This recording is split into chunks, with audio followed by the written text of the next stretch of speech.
Just on the edge of being a bit too tart, the blackberry sweetness popped in my mouth as I lingered by the prickly bush, looking for more berries that were both ripe, within reach, and looked to be bug-free. Bees fumbled about searching for nectar, and cobwebs waved in the golden hour haze. The sunshine was warming my back through my cardigan, reminiscent of summer even as it heralded the shift to autumn. Under my feet the ground was gently giving up the day's heat, solid and dusty, full of unseen life under the surface. Tree roots stretched out in a mirror of the branches overhead. Worms and fungus did their job of breaking down nutrients, supplying the field with food. The birds chirped to one another, and the breeze rustled the leaves which were on the edge of turning orange. There was movement and growth, and stillness and quiet, all intertwined. And in that moment, which stretched longer than most, I was aware of myself as part of creation. As I breathed in the early evening air, tasted the blackberry, heard the birds and the bugs, saw the light shining like butter on rough tree bark, I was wrapped in contentment. I was aware of my own heartbeat, the blood moving through my veins, the rise and fall of my lungs, the amazing quality of skin that both breathes and keeps liquid in and out. In that pause I felt what it was to be alive, to be gifted with the breath of God, and everything else melted away, all the demands of our closely guarded time, all the to-do lists, all the things that usually take up headspace. In that pause, I was reminded again that we are not apart from creation, above it, owners of it, but that we are part of it, intrinsically one with everything around us. It was a glimpse of harmony, a gift of being reminded that we embody God's creation in ourselves, that we are created to be at one with the world. But how easily we lose sight of this. It's so easy for us to become completely lost in counting the hours and the minutes, in living by our watch and by our calendar, and by the ever-present feeling that we should be busy, that we need to be doing something, that we somehow have to justify our existence within time. How often do we walk without looking, or speak without listening, or live without really existing fully in ourselves? But the natural world in all its complexity and beauty is the foundation of our faith. It's the start of everything. It's how the Bible starts, with the story of the creation of the universe and the creation of us as part of that world, as a created being. And we read in Genesis that God created us to be in harmony with creation.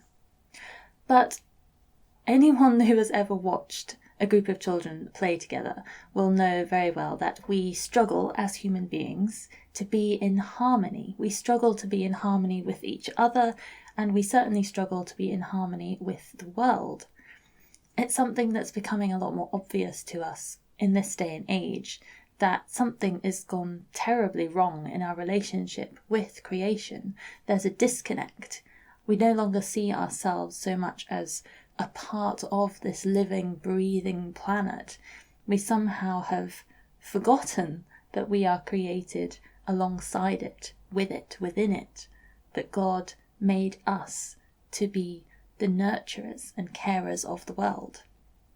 And I think that one of the main reasons that we find it so difficult to live in harmony with each other and with the world can be found in the story in the Gospels of the disciples fighting over who is the greatest. And really, this story is quite absurd. It's quite funny, really. The disciples have been spending all this time with Jesus. They've seen amazing miracles. They've seen the most incredible things happen. And yet here they are, walking along together, and they are just squabbling over who's the greatest. I'm the best. No, I'm the best. And it's this human desire to be number one, to be on top, to be the most important, the greatest person. I think that's what stops us from living in harmony.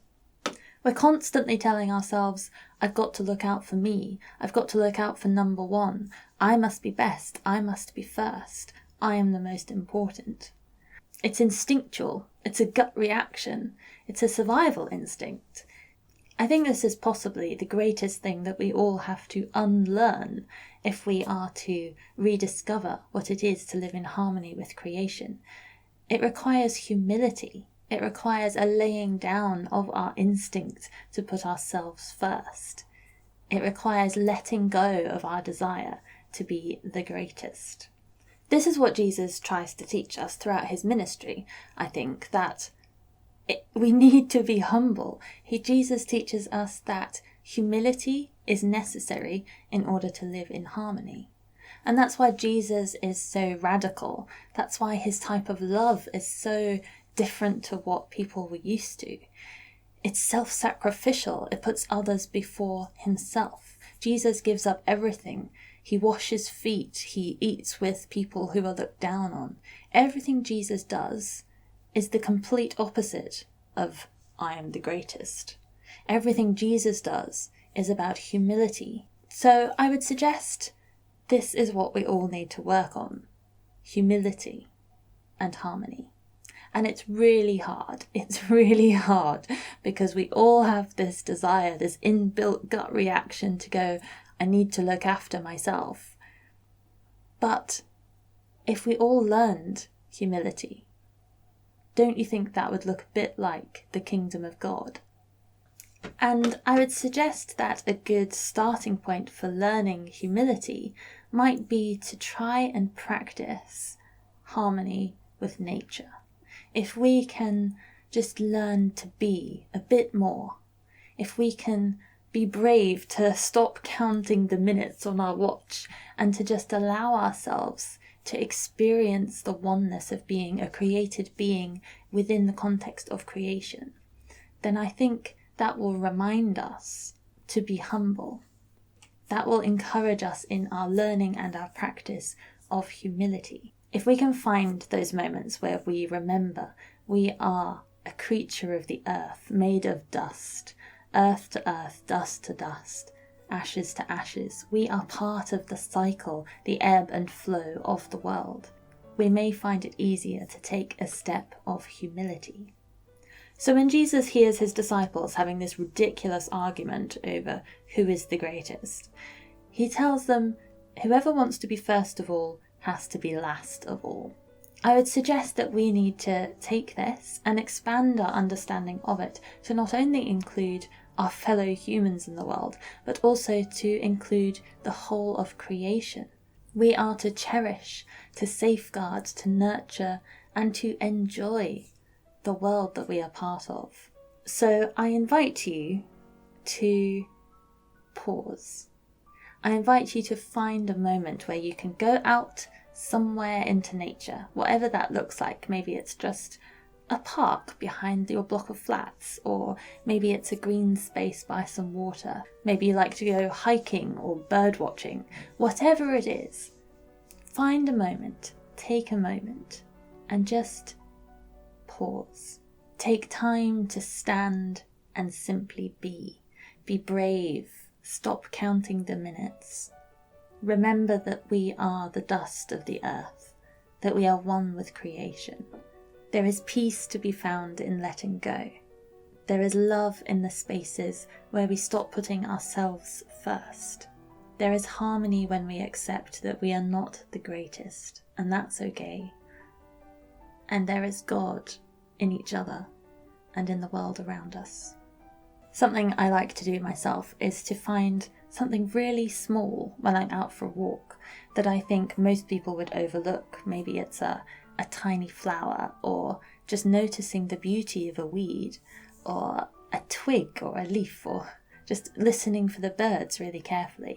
I like to find something and to really take the time and the space to notice it, to appreciate it, and to see that it's beautiful, that it's part of the whole of creation, and that I am one with it, that I am part of creation alongside that thing as well.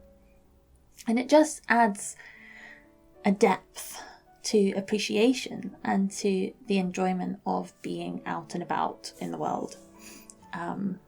So I really enjoy doing that. Maybe you would enjoy it as well.